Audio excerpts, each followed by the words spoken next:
Bueno, bienvenidos. Muchas gracias por asistir a este ciclo de charlas que, bueno, le hemos puesto un nombre que se nos ocurrió entre todos los que conformamos, o en algunos que conformamos el equipo que trabaja en este espacio. Y bueno, le pusimos formar, ¿no?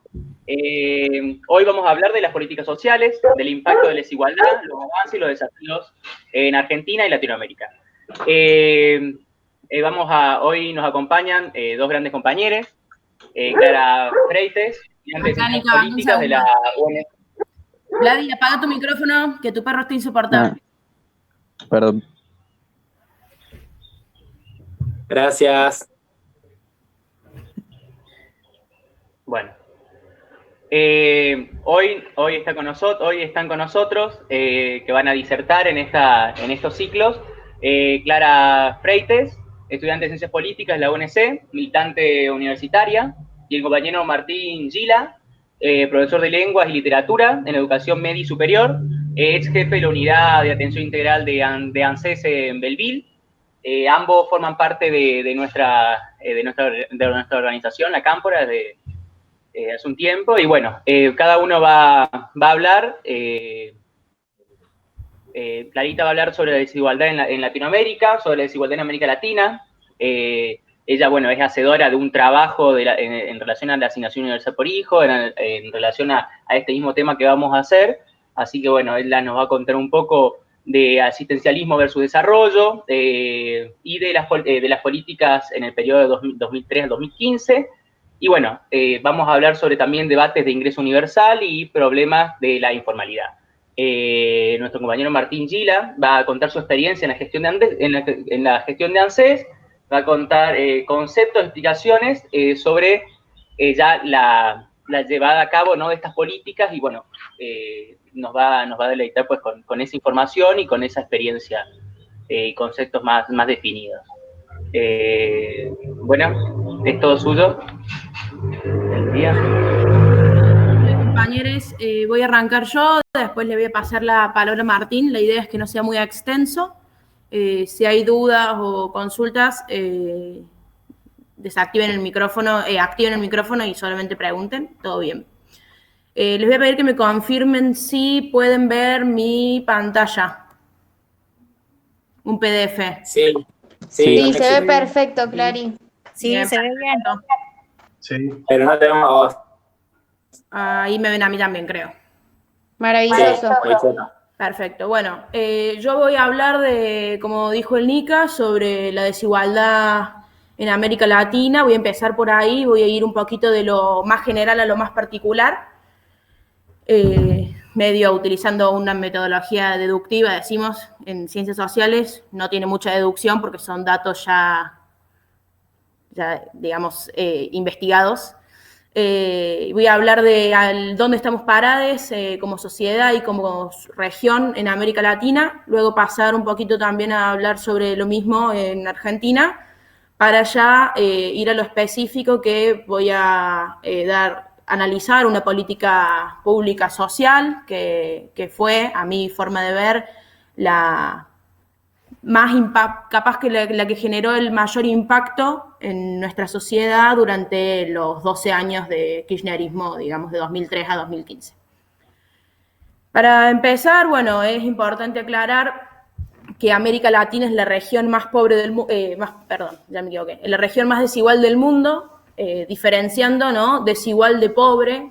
La región más pobre sigue siendo África, pero la región más desigual es la nuestra, ¿no?, contando con 10 de los 15 países más desiguales del mundo. ¿Qué significa que sea una región desigual y cuál es la diferencia con pobreza, digamos? Desigual significa que es la región donde más diferencia hay entre los que más tienen y los que menos tienen. Como pueden ver ahí en el gráfico que preparé, el 10% de los más ricos tienen 27 veces más que el 10% de los más pobres. Eso se entiende, digamos, si agarramos todo lo que tiene el 10% de los más pobres, lo multiplicamos por 27, va a ser aproximadamente lo que tiene el 10% más rico. Para hablar con otros números, dar otros ejemplos, para poder imaginarnos o tener un poquito más en cuenta de qué estamos hablando, Voy a hablar particularmente también de la subregión más desigual adentro de América Latina, que es Centroamérica, ¿no? Centroamérica, en un estudio que se hizo, si no me equivoco, en 2013, dieron unos resultados, unos datos bastante horribles, pero bueno, también es importante tener estos datos para poder trabajar en base a eso, ¿no? Los resultados que se obtuvieron es que hay un aproximado de 7 millones de personas, es decir, un 16% de la población centroamericana, que no tiene ningún acceso a la comida, no tiene acceso a la alimentación, no alimentación digna, no tiene acceso a la alimentación, se consideran personas que no tienen la posibilidad de nutrirse. A la vez también hay un 50% de niños menores de 5 años, que entendemos que es la temprana infancia, el momento más importante de desarrollo físico y psíquico de los más pequeños, y por lo tanto este problema de falta de alimentación no es un problema del momento, digamos, no es un problema in situ, sino que es un problema estructural, porque esas niñas que hoy en día no tienen acceso a la comida, tampoco tienen acceso a un montón de otras cosas y son los que van a crecer y los que van a hacer la sociedad joven adulta en algún momento. Por lo tanto, podemos decir que la falta de alimentación es un problema estructural. Y en la otra cara de la sociedad, ¿no? Al mismo tiempo que hay la mitad de las niñas menores a 5 años muriéndose de hambre, desnutridas, y un 16% de la población también pasando hambre, hay un 0,041% de la población, es decir, bastante menos que el 1%, para ser más exactos, 1.025 personas, que si sumamos sus fortunas individuales, llegan a los 137.000 millones de dólares, es decir, un aproximado de 134 millones de dólares por persona. Esto habla de que el nivel de concentración de riqueza en esta zona del mundo, en esta región del mundo, bueno, particularmente estamos hablando de Centroamérica, pero en general en América Latina, esto solo es un ejemplo, es muy, muy alto. Pero bueno, pasemos un poquito a hablar sobre lo que es nuestro país, en particular la sociedad argentina, y vemos este cuadro que realizó el INDEC en su último estudio, y es un cuadro que muestra 10 deciles, o sea, la población, ahí especifica que es población que percibe ingresos, dividido en 10 deciles, ¿no? Desde las personas que cobran 120 pesos a las personas que cobran 1.700.000 pesos. ¿Qué vemos en este cuadro, no? Yo hice ahí un par de anotaciones a mano con mi improlija letra, pero podemos notar que el 90% de la población en Argentina que percibe ingresos percibe menos de 50.000 pesos mensuales. Solamente hay un 10% de la población que percibe más de 50.000 pesos mensuales. Y ese último decil, ese último estrato que podemos ver, esa última categoría, clasificación, es la más amplia también, ¿no? Podemos ver que hay una brecha de personas en ese 10% nomás que reciben entre 50.000 y 1.700.000 pesos mensuales. Es decir, es el decil más amplio de todos. ¿Qué nos quiere decir esto? Sí, o sea, si lo analizamos, ¿qué significa? Significa que el nivel de riqueza, ¿no? Sabiendo que una persona que hoy cobra 50.000 pesos mensuales no puede considerarse una persona rica o clase alta, ¿qué podemos ver? Que el porcentaje de ricos en nuestro país es mucho menor a ese 10% que vemos en el cuadro.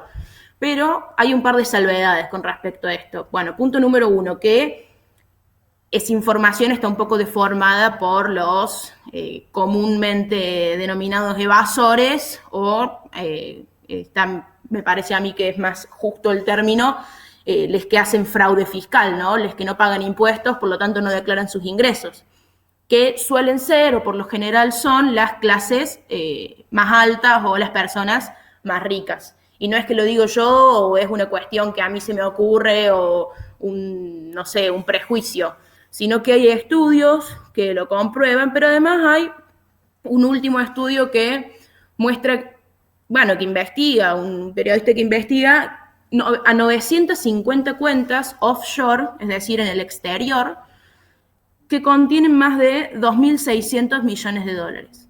¿Qué significa que tener una cuenta offshore o en el exterior? Significa que son ingresos no declarados, ingresos por los que no se pagan impuestos. Sabemos que acá en Argentina tenemos impuestos a los bienes personales y a ganancias, y al tener cuentas en el exterior no declaradas, significa que las entidades reguladoras no están al tanto y, bueno, por lo tanto, encontramos que esta información que sale acá en el cuadro que provee el INDEC es una información que, querramos o no, no es del todo certera. Bueno, ¿cómo se mide esto de la desigualdad de lo que hablaba? Ahí pongo, es a través de este coeficiente que se denomina coeficiente de Gini. Muy rápidamente, lo que tiene que intentar hacer un Estado o un gobierno es llevar este número que ven por ahí, que es 0,427, 0,451, lo más abajo posible. ¿Por qué? Porque el coeficiente todos los números son entre 0 y 1, siendo 0 una perfecta igualdad y 1 la perfecta desigualdad, digamos. Como vemos acá, bueno, si después no quiero aburrirles, y esto lo pueden hacer soles con la imagen nomás, ha ido fluctuando el número durante los últimos trimestres, pero bueno, siempre lo que tenemos que intentar hacer es llevarlo lo más abajo posible, ¿no? Eso significa que mientras más abajo esté, más igualitaria va a ser la sociedad. Pero me parece a mí que una de las preguntas que nos podemos hacer es cómo hacemos para llevar el coeficiente o el número lo más abajo posible, o lo más cercano al 0 posible. Y eso me parece a mí que se hace a través de políticas públicas, ¿no? Que toma un gobierno a través del Estado. Que el Estado, digamos, toma cierto rol específico para poder realizar estas políticas públicas. Ese rol específico se denomina Estado interventor, Estado regulador, bueno, pero básicamente es un Estado que es el que responde a los sectores más vulnerables, que es quien regula la comunicación o la relación o la vinculación entre la sociedad civil y los sectores empresariales, como dice ahí. Bueno, yo no lo estoy viendo, pero sí, como está ahí en la imagen. Y hay ejemplos, ¿no? De estas, bueno, y este tipo de estados, los estados interventores, para poder hacer más chico o poder acercar más a 0 el coeficiente de Gini, una de las cuestiones a través de las cuales se hace es a través de políticas sociales, que son las políticas que como dije antes, responden ante los sectores más vulnerables. Una de esas, o para poder empezar a hablar de políticas sociales, me gustaría poder utilizar el ejemplo de la asignación universal por hijo, que a mi entender es la política más universal o que universalizó una política ya existente, que ahí vamos a ver qué significa eso, y una de las políticas que más justas de todas, ¿no? Ahí también vamos a ver por qué. Bueno, primero, creo que acá tengo otra diapositiva del tema. Sí. Básico, la asignación universal por hijo es un decreto que se introduce a una ley ya existente, ¿no? Una ley de 1996, que es la Ley de Regímenes de Asignaciones Familiares, que es un régimen que le otorgaba o que le daba a las personas, ¿no? Regularizadas en el sistema de empleo, cierto monto por la cantidad de hijos que tenían. ¿Cómo se otorgaba esta asignación? Era o por deducción de ganancias a las clases más altas que pagan ganancias, o por una acreditación en la cuenta sueldo a las personas que no pagan ganancias, pero que perciben un sueldo en blanco. En el 2009 se introduce este decreto, que en la formación que pasaron los compañeros de Yatasto está el video de cuando lo presenta Cristina, y que la verdad que es un video que para los que somos más jóvenes y no lo recordamos el momento exacto, verlo me parece a mí que es fundamental para entender por qué fue tan importante la implementación de esta AUH. Yo voy a intentar explicarlo con mis palabras, pero véanla a la jefa, que es mucho mejor que yo.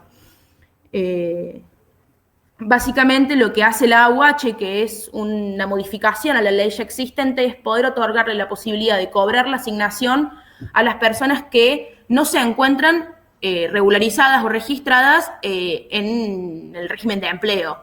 ¿Cómo puede ser esto? Bueno, las personas que o tienen un trabajo informal o las personas que cobran un monto, un salario menor al salario mínimo vital y móvil. Entonces, por eso se habla de una universalización y por eso es de alguna forma una política que no compite con el empleo, ¿no? Es una política que si uno logra regularizar su situación de desempleado o de empleado informal, no se le quita la asignación, sino que pasa a cobrar otra categoría. Pasa de cobrar una asignación universal por hijo a una asignación familiar de X categoría, dependiendo, bueno, del monto y etcétera, de la situación de regularización que obtenga la persona. Y me parece a mí destacable la cuestión de la diferenciación entre esta política y una política de asistencialismo, ¿no? Con la que muchas veces tanto sectores de izquierda como de derecha nos han intentado pegar que hacen políticas de asistencialismo, no sé qué. Política de asistencialismo se refiere básicamente que el Estado le arroja un monto a las clases más vulnerables para que no se mueran por inanición, básicamente. ¿Por qué podemos decir que esta no es una política de asistencialismo, por más que sea una transferencia directa de plata del Estado hacia los sectores más vulnerables? Porque está inmersa o impresa en un marco de otras políticas sociales, ¿no? La que todas juntas pujan o empujan a un cambio estructural social, que es lo que hablábamos antes, ¿no? De esta cuestión de pobreza estructural. Bueno, el cambio estructural viene no de esta sola política de asignación universal por hijo, sino de una inversión pública en poder generar ese cambio estructural. Jubilaciones para personas que no pagaron aportes por haber tenido trabajo informal o trabajo no remunerado, como pueden ser las amas de casa. Eso lo tengo por acá también. A ver, ahí está. Creación de empleo con los intentos de industrialización. No sé, los planes de vivienda social, como pueden haber sido los planes Procrear.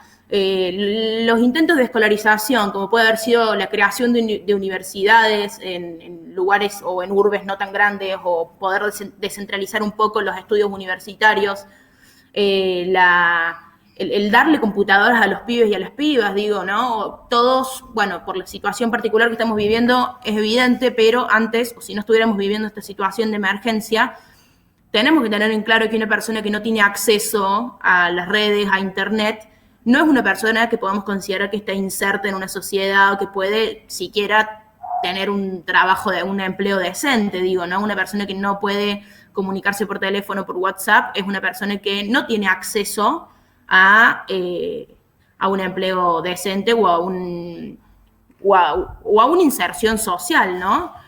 A través de estas políticas lo que se intenta hacer es eso, es insertar socialmente a sectores que nunca estuvieron insertos o que se desinsertaron hace mucho tiempo. Al mismo tiempo, esta frase de primera generación de profesionales, digo, tiene un contexto esa frase, que no es una frase tirada al azar. Primera generación de profesionales significa un cambio estructural en la sociedad, que personas que nunca pudieron acceder a la universidad pública o a la educación superior puedan de pronto acceder. No es porque solamente se crearon universidades o por el plan Progresar o por el plan Fines. Es porque de pronto tuvieron un lugar donde vivir, de pronto tuvieron que comer, de pronto tuvieron una posibilidad de, no sé, que sus madres o sus padres sean jubilados y puedan aportar algo. Es toda una cuestión estructural o una cuestión de un marco de políticas públicas que empujan para el mismo lado. Y esa es la diferencia con una política asistencialista. Una política asistencialista podemos decir que fue, no sé, el aumento de la AUH, y además de clientelista, ¿no? Pero el aumento de la AUH en plena campaña 2019 del gobierno de Macri. O el plan PAN, Alfonsín. Claro, también, pero ¿por qué? ¿Por qué podemos decir que, usando el ejemplo del gobierno de Macri? Porque el gasto público, como les gusta decir a ellos y a nosotros más bien una inversión, ¿no? En ese momento estaba destinado a otra cosa, se hicieron recortes en viviendas sociales, se hicieron recortes en ciencia y técnica, se hicieron recortes en planes de escolarización. Bueno, la famosa frase de Macri, de ¿qué es eso de universidades por todos lados? Bueno, esos son derechos, Macri. Esos son políticas de cambios estructurales, de políticas sociales para los cambios estructurales, ¿no? En cambio, una AUH inmersa en un marco de triplicación de pagos por intereses de deuda, en financiación de fuga de capitales. De hecho, un 83% del préstamo al FMI que tenemos que pagar nosotros ahora, bueno, dentro de 3 años, un 83% de ese préstamo, que son 46.729 millones de dólares, se usó solamente para pagar fuga de capitales, ¿no? En vez de utilizarlo para inversión pública, digo, ¿no? En todas estas cuestiones o en todo este tipo de políticas de las que veníamos hablando. Pero bueno, me estoy excediendo un poquito del tiempo y para finalizar quería remarcar o poder tirar abajo, derribar ciertos mitos que se tuvieron o se tienen con la AUH, ¿no? Bueno, primero aclarar que la AUH es una política que fue aplaudida en el mundo entero. Digo, en la ONU felicitaron al gobierno nacional y popular por esta política. La ONU puede ser una entidad que les guste más a unos que a otros. Mi posición es que, bueno, es bastante inútil y que puja para una política más liberal o marcialista. Pero bueno, aclarar que fue aplaudida y después 2 cosas que se dijeron mucho o se dicen mucho cuando se habla de AUH. Primero, que los que reciben AUH o que la política de AUH tiende a generar planeros que viven del Estado. Y eso, bueno, es mentira. ¿Por qué es mentira? Porque hay estudios que comprueban, y en el mismo documento que pasaron los compañeros de Yatasto está, que los hogares que reciben un plan de AUH son hogares donde hay más actividad. Está bien, hay más actividad menos remunerada y poseen menos ingresos, pero eso no muestra que son planeros que viven del Estado, sino que hay una discriminación estructural para con las clases y sectores bajos, en los que por más de que trabajen más o tengan más actividad, perciben menos ingresos. Y la segunda es, se embarazan por un plan. Bueno, esa frase que es bastante espantosa, también es una falacia de acá en la China cuando hablamos de números, ¿no? El promedio en 2009 de hijes por hogar con AUH era de 1,8. Y bueno, eso es cuando se implementó 2009, ¿no? Pasa un tiempo y se hace un estudio sobre esta política y en 2013 se hace un estudio que demuestra que el promedio de hijes por hogar que recibe AUH es de 1,8, es decir, no había aumentado el promedio desde antes de la política a después de la política. Era el mismo, 1,8 hijes por hogar que recibe AUH. Y después, otro número que demuestra que esto es mentira, que si bien no es la AUH, es sobre la asignación universal por embarazo, que, bueno, de pronto una persona que esté embarazada tiene al hijo y pasa a cobrar AUH, así que podemos hablar de AUH también, que siempre pensando que estos son números de 2013, ¿no? Una casa que percibe un ingreso menor a 4.500 pesos, el promedio de hijes es de 2,7 por hogar. Mientras que casas de entre 4.500 y 10.000 pesos es de 2,4 hijes por hogar. Es decir, unos 0,3 hijes de diferencia, lo cual no justifica que una persona que demuestre que las mujeres o los cuerpos gestantes no se embarazan para cobrar un plan.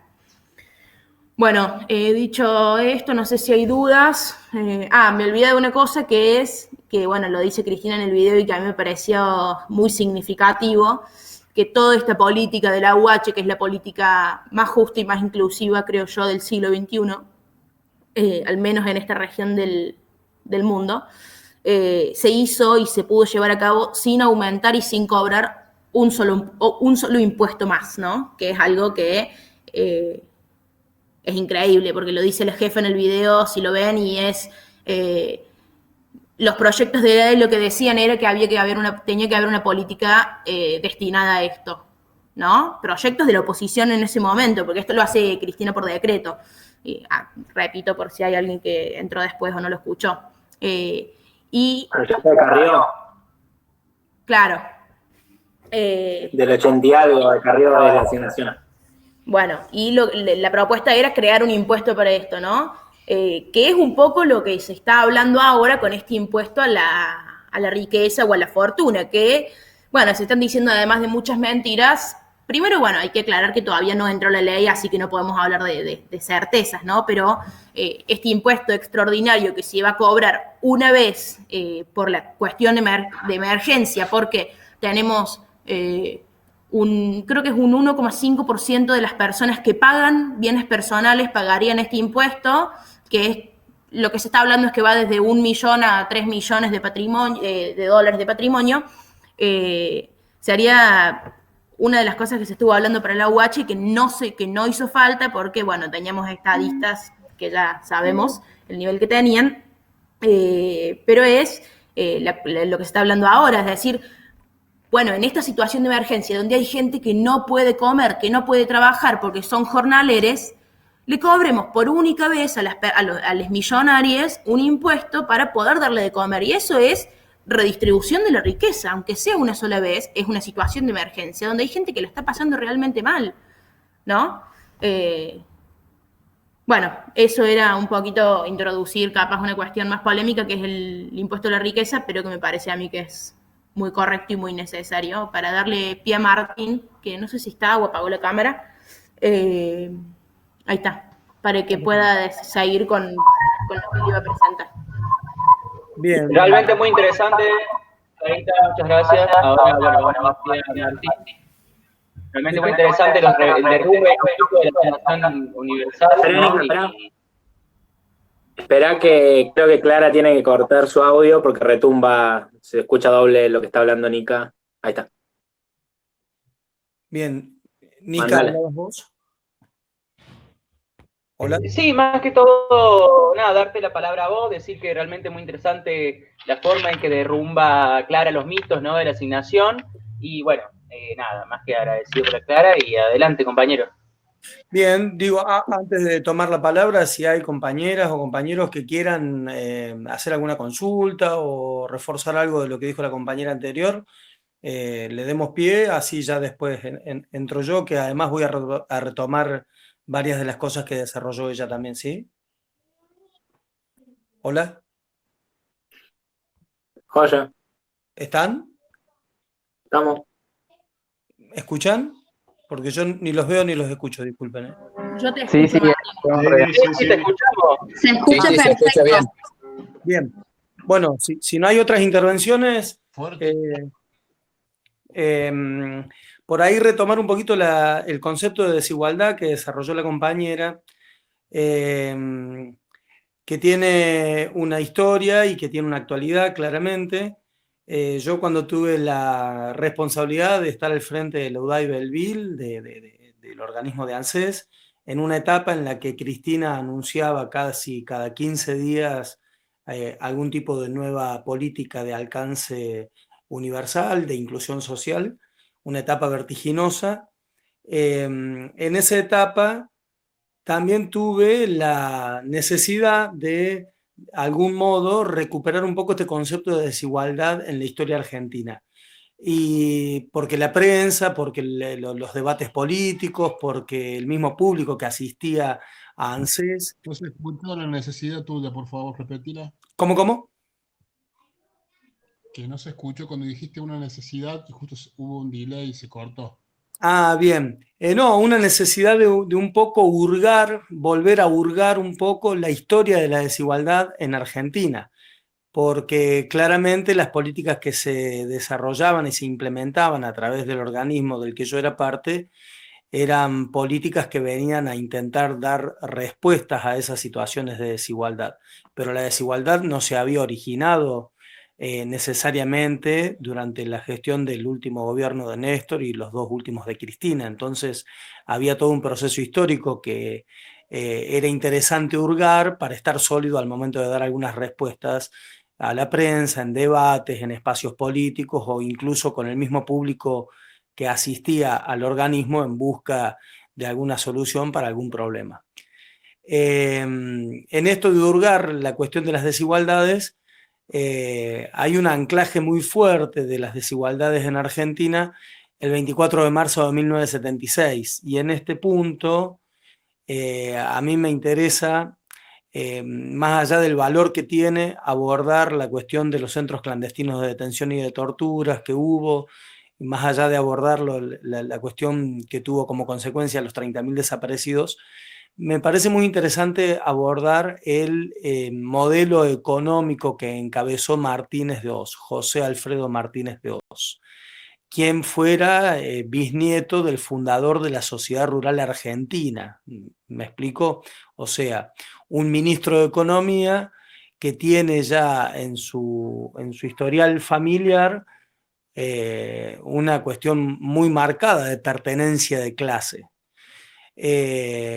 Insisto con esto, bisnieto del fundador de la Sociedad Rural Argentina. El modelo económico que encabeza Martínez de Oz y que fue diseñado antes del 24 de marzo de 1976 consistía básicamente en eliminar todos los resortes que el Estado podía disponer para regular la actividad privada, principalmente la actividad financiera y la actividad agropecuaria, muchas otras también, pero principalmente esas. Lo dice explícitamente en su discurso de Asunción, como ministro de Economía de la dictadura cívico-militar, y lo desarrolla acabadamente a tal punto que hasta que llegó Macri a la presidencia de Argentina, no había habido otro gobierno que endeudara a las arcas del Estado como lo hizo el modelo económico de Martínez de Oz durante la última dictadura cívico-militar. De algún modo, por algunos errores, si se quiere, de esa dictadura, la democracia volvió, y más allá de todos los debates que se pueden dar en relación al regreso de la democracia también, en términos económicos se intentó ir en otra línea con algunas mínimas medidas que finalmente también fracasaron, lo que nos trae, al fin de cuentas, a pasar por la presidencia de Carlos Menem, luego por otras, etcétera, hasta que llegamos al 2001, al 2003 y finalmente a la presidencia de Macri, del 2015 al 2019. Digo, es interesante por ahí retomar esta cuestión de Martínez de Oz y Macri y el hilo conductor que hay entre ellos, porque la desigualdad puede generarse a partir de políticas de Estado que sean erróneas en su manera de ser planificadas, en su manera de ser calculadas, en su manera de ser implementadas, pero también puede generarse a partir del conflicto de intereses, que es donde yo creo que está el verdadero meollo de la cuestión. ¿A qué llamo conflicto de intereses? En ese gráfico que mostró Clara minutos atrás, donde plantea que el Estado debe regular las relaciones entre el sector privado, el sector de la ciudadanía,